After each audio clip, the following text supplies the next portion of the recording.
Well, let's do something then, okay? Good, let's start with some basics, all right? Stay. Very good. Very good. Look at that, nice. That's a good dog right there, boy. Hi, how are you? Very good. Pretty good. Jasper, you're a good dog. Break. Good job, Yes, Jasper. yes. That looked really good. Really good. Very nice, buddy. Very nice.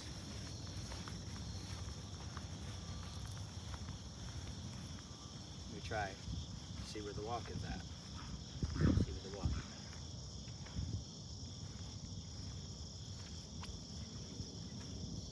Okay, Jasper.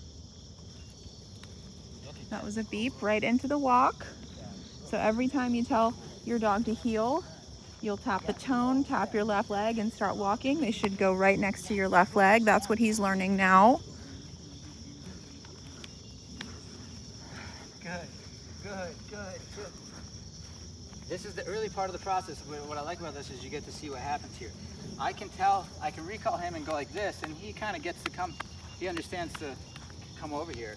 But the reason why it's sticking so well is because I have that e-collar, right? So there's stim on that turns off when he gets back in position. So if I beep him here, he's feeling that stimulation, and it turns off, boom, right there, right?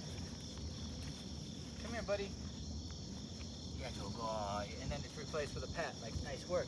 And so it's very clear to him, this is the position. The next step for him is using his eyes to remember this spot. So I don't need a leash, right? So here it is, there's pressure on, and he's gonna learn from wherever he is how to get back to position, which is right here. Good. So that's why I don't have a leash on him, because I want him to learn. That's why these mistakes are crucial. It's like, let him try.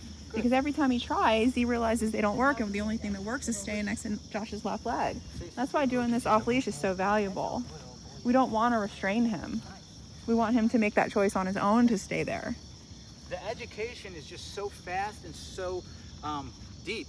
So he'll understand, look at, even from here, the opposite side, he'll know how to get back into position. And more importantly, he's going to stop making mistakes eventually, but he knows he's off leash, trained, because I can correct him for wherever he is in this environment with a recall, and he'll come right to this position when he's done. But that's because I'm not holding him with a leash. If I started this with a leash and I trained him here, he'd only be able to make mistakes within the circumference of me holding the leash. And so therefore, if you lose the leash, they can't heel, right? They're not off leash trained. This is off leash right from the beginning. So I pick up the leash later, right? To clarify position within to clean it up. But I'm teaching the basics of following me on this side, not using any leash, unless the dog really can't figure it out and I have to give them the answer, which is rare. Okay, so look, it's just, once that beep starts, the pressure's on until he's here, and then it turns off and I pet him, all right? So it's very easy for him to learn this, if he's paying attention and trying. Good boy, which he is. And so this means we're traveling. So he's learning it means stay in this position and stay passive, not interactive with the environment. So we're gonna walk by things that you wanna go smell and check out. Look, the position's not perfect right now, that's fine. That's later. But look, he left me. There's correction and a recall, back to boom, right there. I can't get that with a leash, that type of knowledge, because he stops here, right? This is a dog, wherever I go with my body, he's gonna be right here. And this is only like session 2 on this. Look, the information I'm giving him is patting my leg. It seems to be enough most of the time. See, look, and then turn off the stick when he gets in position. And then stop. Okay? Good. Do a couple more steps, because I want that. I want him to stay here.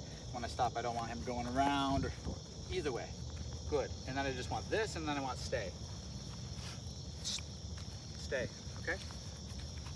Very good. So you see, there was moments where he was really locked in, and it looked really good. And then there was moments where he's not in that moment. I don't believe he just said, I don't know the answer. I think he just says, I'm done. Yep. And they're so programmed at this point in his life that It's reactive, right? If I feel like I'm done, I am done. If I feel like barking, I'm already barking before I even finish the thought.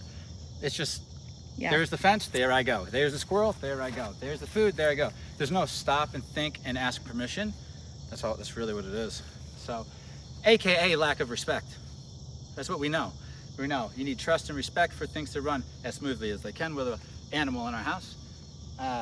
And if it's off, we don't have enough respect, things are gonna start having consequences. If we don't have enough trust, same thing. We need to make sure we're filling that up and maintaining that position in the eyes of our dogs so that when we say, hey, come here and do this, they do it. Or stop doing this, they stop doing it.